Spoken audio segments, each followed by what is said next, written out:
Қайырлы күн, құрметті менің оқырмандарым. Бүгін біз жасалуы да жеңіл және тез пісетін, ұзақ уақытта алмайтын ерекше дәмді пирог дайындаймыз. Ол үшін біз ыдысымызға алдын ала жарылған бір жұмыртқамызды саламыз және 40 грамм қант қосамыз. Жарты шай қасық тұз қосып, венчиктің көмегімен араластырып аламыз.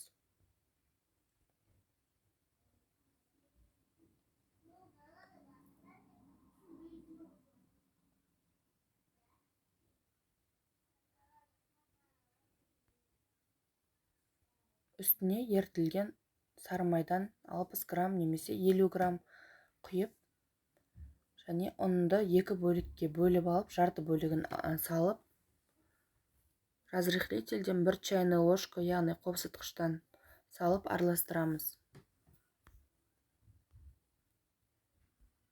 Бізде барлығы 120 грамм ұн.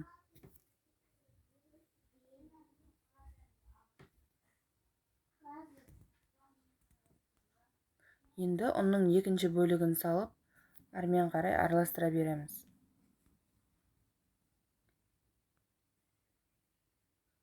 Венчикпен ыңғайсыз болса, қолмен илеуге болады, немесе осындай арнайы лопатканың көмегімен қамырды илеп шығамыз. Біздің коржымыз сондай жұқа болып шығады. Сосын бізге көп қамырдан қажеті жоқ. Алдын ала протеинді өстіп пергаменттің көмегімен орап дайындап аламыз.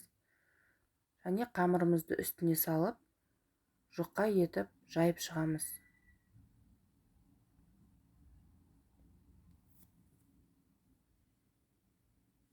Енді бұл коржымызды духовкаға 180 градусқа 15 минутқа пісіруге қоямыз.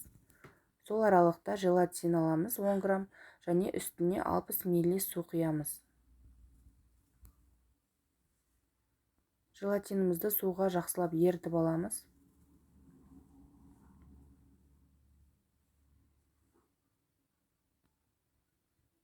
Және 15 минутқа қоя тұрамыз. Енді біз йогурт аламыз 400 грамм, үстіне 100 грамм қант саламыз. Және ванилиннен 1 шай қасығын салып араластырамыз. Йогурт болмаса, оның орнына сметана пайдалануға болады.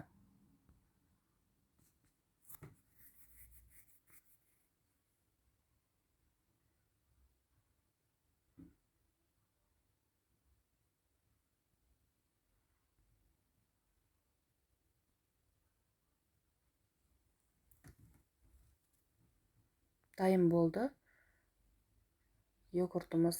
Енді бұған құятын желатинді әуелі ерітіп алу керек. Баяу отта араластыра отырып ерітіп аламыз. Неке коржымыз дайын болды. Бұл коржды біз суытуға қоя тұрамыз. Енді ерітілген осы желатинді жаңағы йогурттың үстіне қосып, жақсылап араластырып аламыз.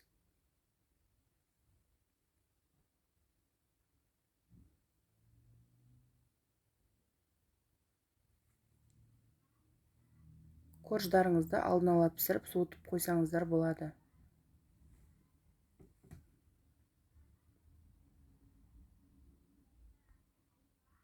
Енді үстіне қолымыздағы 400 грамм ананастан саламыз. Менің қолымдағы ананас ол консервадегі ананас. Ал сіздер қалауларыңызша ұнататын жемістеріңізді сала берсеңіздер болады. Бұл жерде құлпынай салса үйлесімді болар еді, бірақ менде тек ананас.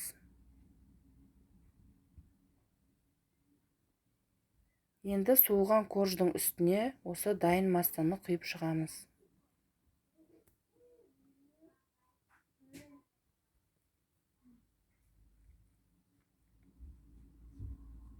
Бетіндегі масса біркелкі жату үшін протеинді кішкене қозғап шайқап жіберсеңіздер болады.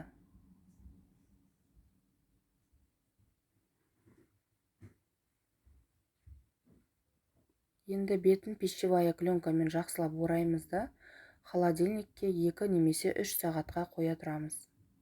2-3 сағат өткеннен кейін бұл ыдысымызды шешіп аламыз және жиегіндегі пергамент қағаздарын алып тастаймыз.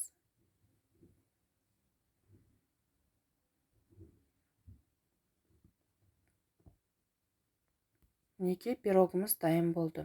Түсі сондай әдемі, розовый, аппетитный және ерекше. Сіздер де жасап көрсеңіздер болады. Видео ұнаса лайк басып, комментарий жазып, арнама тіркеліп кетіңіздер.